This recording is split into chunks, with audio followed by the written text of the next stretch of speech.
Hi everyone, welcome back to the channel. I'm Trevor and this is the Magic Lab, the series where I as a hobbyist will take you behind the scenes as I build a magic routine from scratch, test it in real performances, and then break down what worked and what didn't.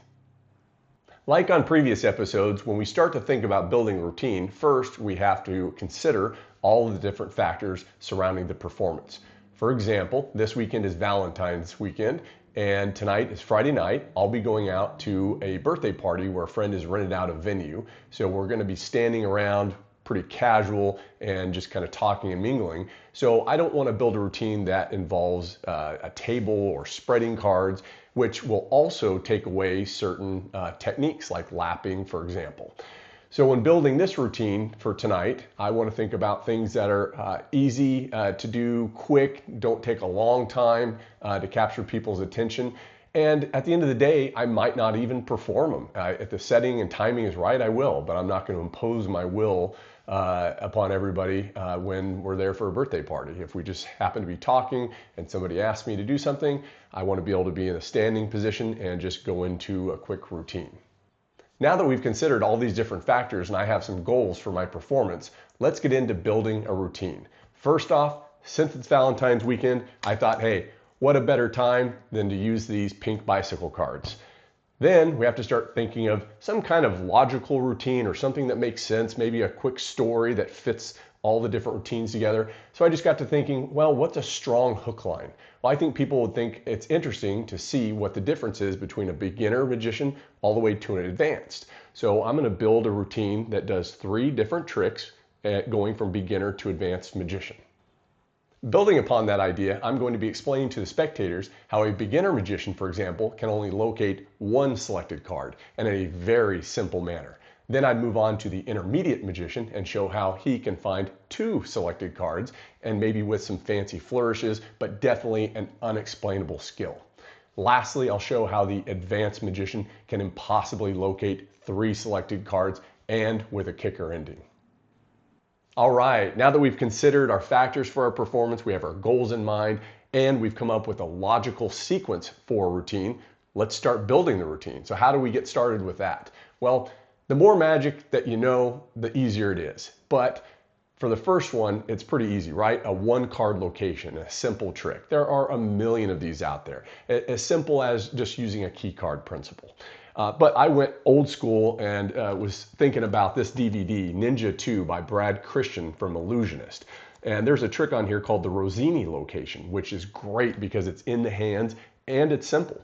So I'll probably end up doing that. But the other one I thought of was Quick Trick, as taught by Oz Perlman on Penguin Magic, which is an instant download. That's a great one also, in the hands. I also had considered a third one, which is by J.C. Wagner on Commercial Magic. The problem with this one, it's called the world's fastest card trick. The issue is that it is done on the table and the card gets shot out. And so for the venue we talked about that I'll be at tonight, this one just doesn't really fit. So maybe I'll do a performance of both of these so you can see the difference.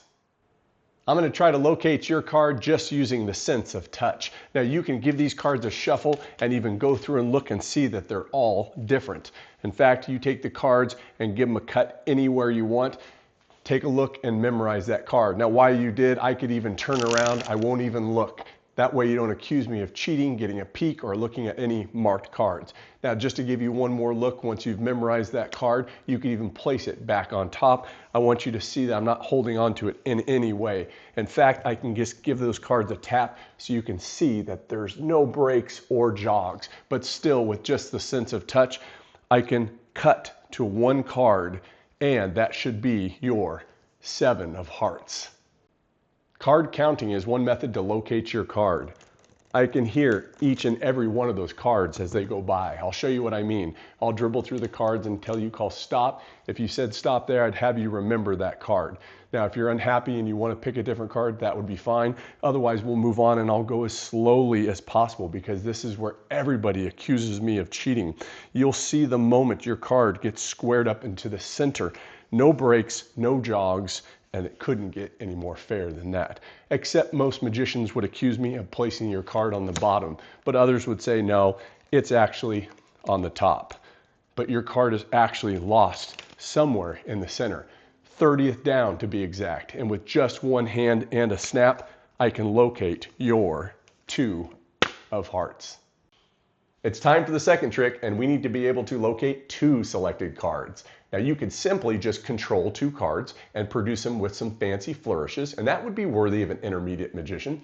But I wanted to ramp this up a little bit and show some impossible skill.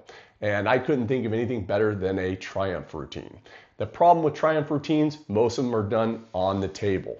So I needed to think of one that could be done in the hands. And I came up with an old one from Penguin Magic as taught by Oz Perlman called Do As I Do. This fit perfect for my routine. This can be a borrowed and shuffled deck, and when the spectator is ready, they can cut anywhere they want. Now they can give me either half, it doesn't matter, because I'd go on to explain this is a Do As I Do trick, and I'm going to pick a random card out of my pack, memorize it, and set it right there. Now you're going to do the exact same thing and spread through your cards and pick any one you want. Let's say right there, you remember that card, and then you'll set it right there. Now I'll take your card, and without looking at it, I'll lose it somewhere in the center of my pack. You'll do the same with my card. And then you could even shuffle these cards so there's no way I could tell where my card is. Now I'm going to give you a choice. I'm going to turn half of your cards face up, and I can put them here or here. Let's say you choose on top, the rest go on the other side. Now here's the situation. My card is face up here or there, and your card is face down in that pack right there. Now watch carefully, this is so quick. I square the cards, and with just a turn, did you see it happen? Because now all the cards are face up except for 2 cards. And this is my 7 of clubs, and this is your, go ahead and yell it out loud, ace of clubs. This is a great second trick, and like we've talked about, the order is very important. The first trick, I like to just get going, something quick, something visual to grab their attention, plus a good hook line story that leads into the rest of the routine. So the second trick can be a little bit more drawn out with a little storyline. Also, I always like to get the deck or the items in the spectator's hand at some point, so they kind of take away the suspicion that you're using some gimmicks or something special. Lastly, the third and final trick, where the advanced magician needs to be able to locate 3 selected cards. Now, some might argue, why don't you do something more impressive, like now show that you've shuffled the cards into new deck order, or do a story where you can find and locate all 52 cards, like Sam the Bellhop by Bill Malone. But again, that doesn't fit the performance venue like we talked about. So my goal was in the hands, and I wanted it to be kind of quick and snappy in a mingle environment. So I don't want some long drawn out story. So I came up with another old school trick by Jim Pace, and it's on Visual Antics, the DVD, and the trick is called The Bet. This is a great trick.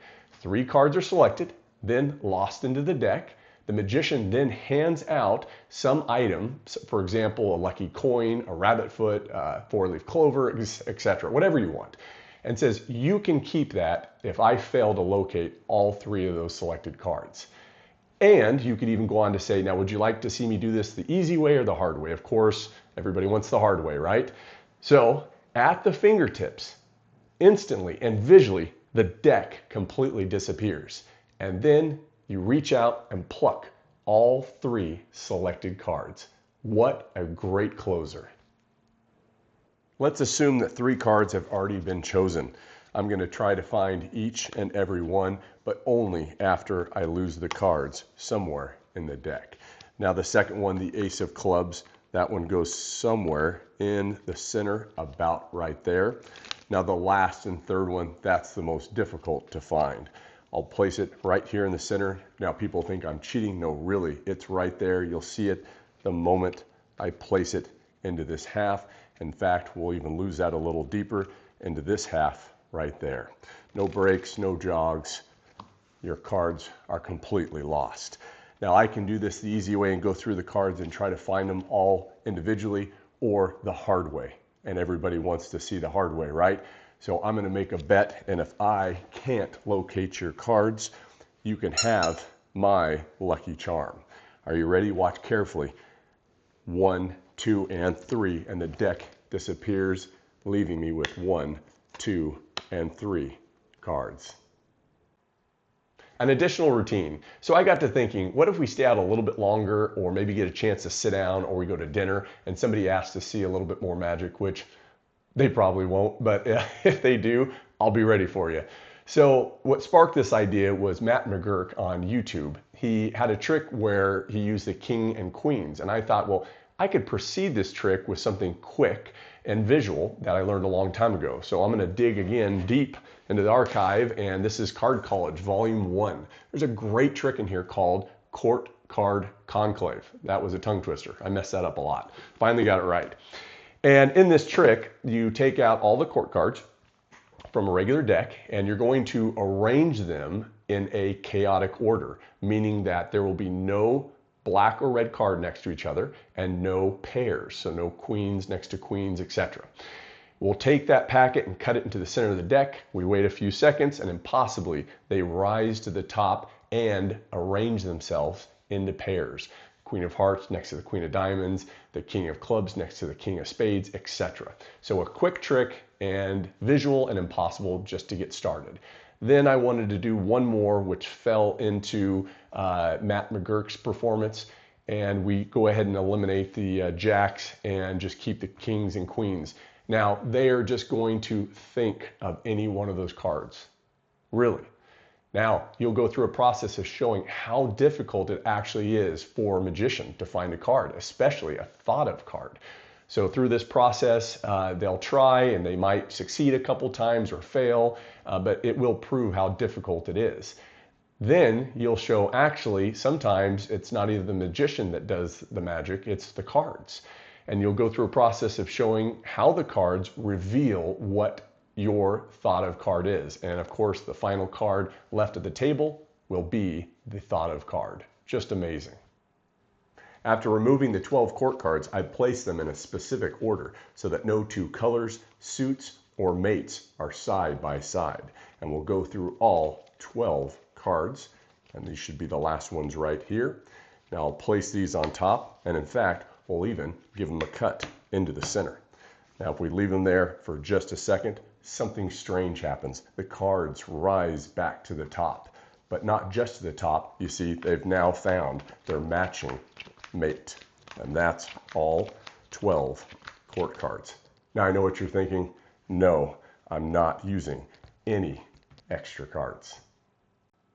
We're just going to use the king and queens for this trick, and if you were here, you would just think of one of these cards. But because you're not, I'm going to roll the die, and I want you to see that it's different numbers every single time. We'll count from this side over and give the die a roll, a 2, 1, 2, and that card is the King of Hearts. So you'd be thinking of the King of Hearts, and I'd have no idea.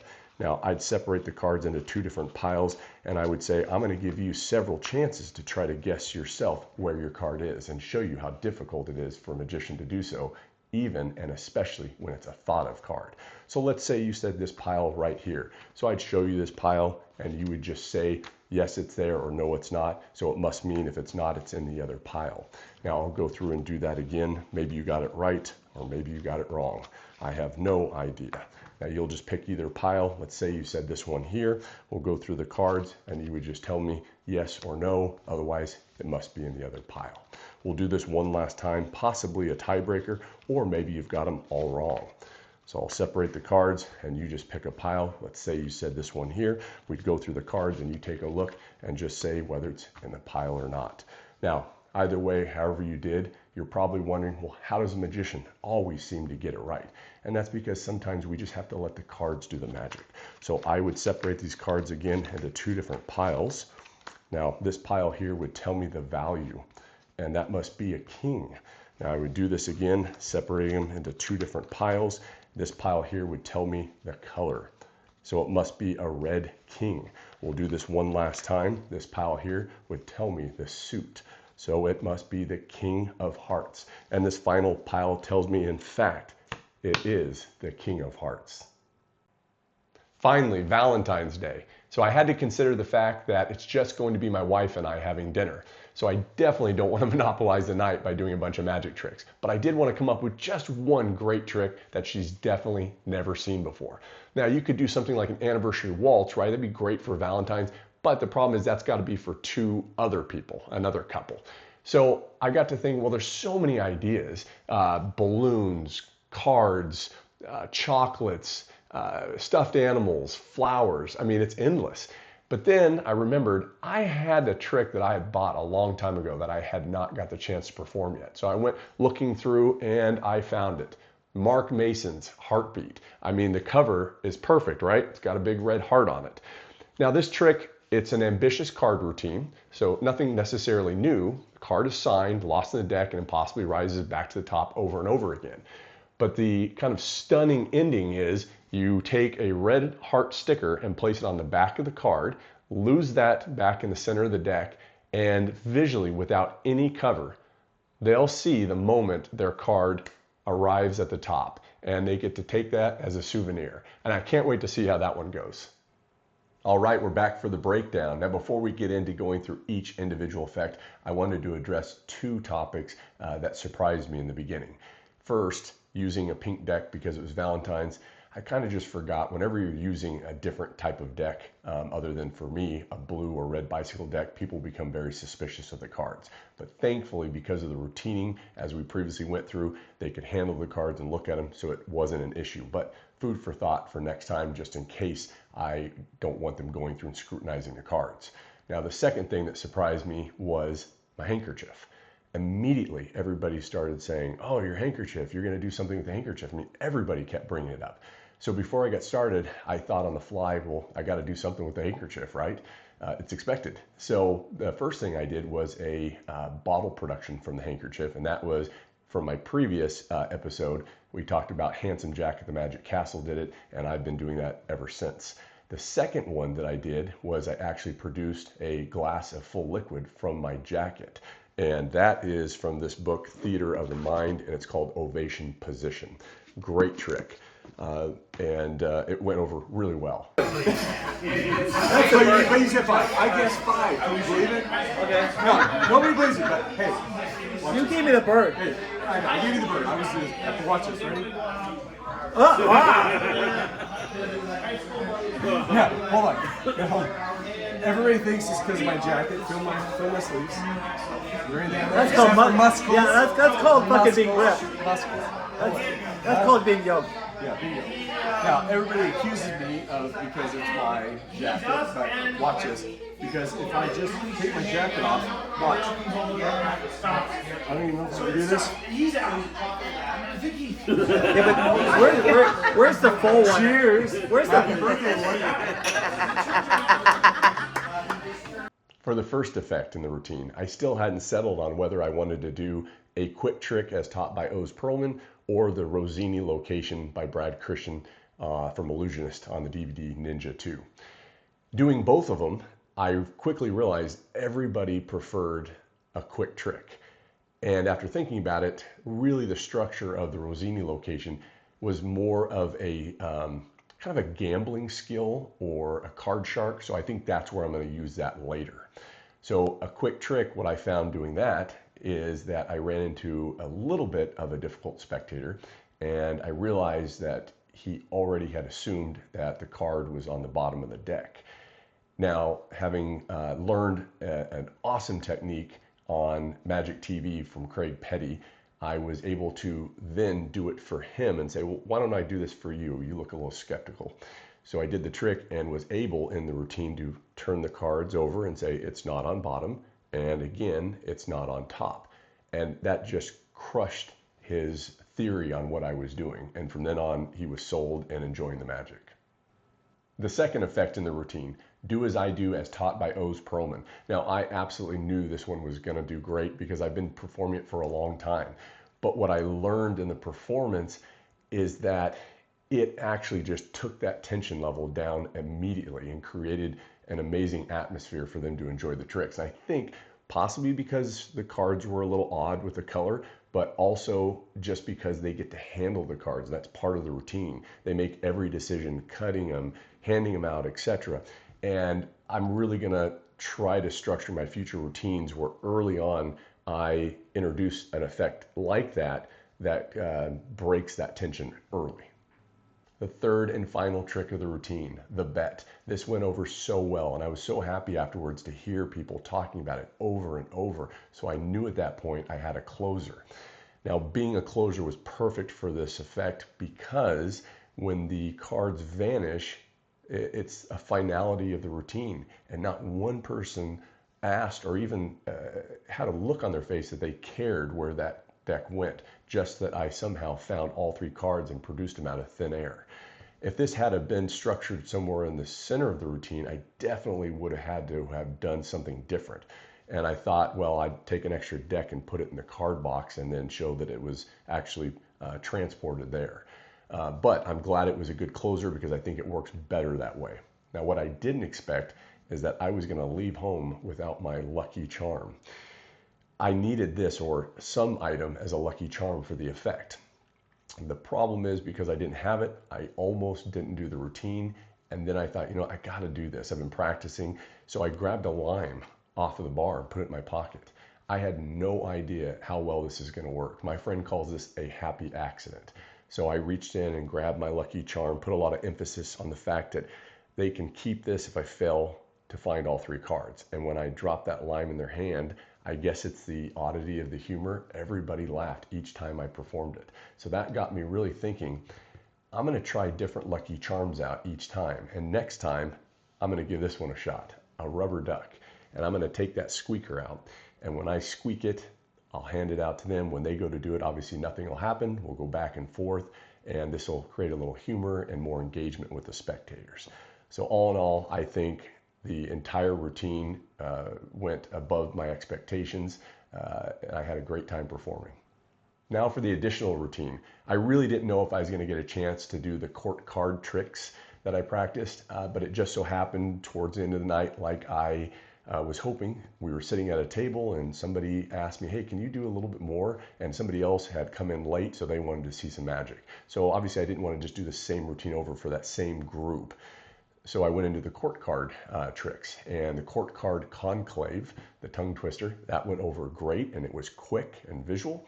And then I went into the second effect, which I had talked about from Matt McGurk on his channel on YouTube.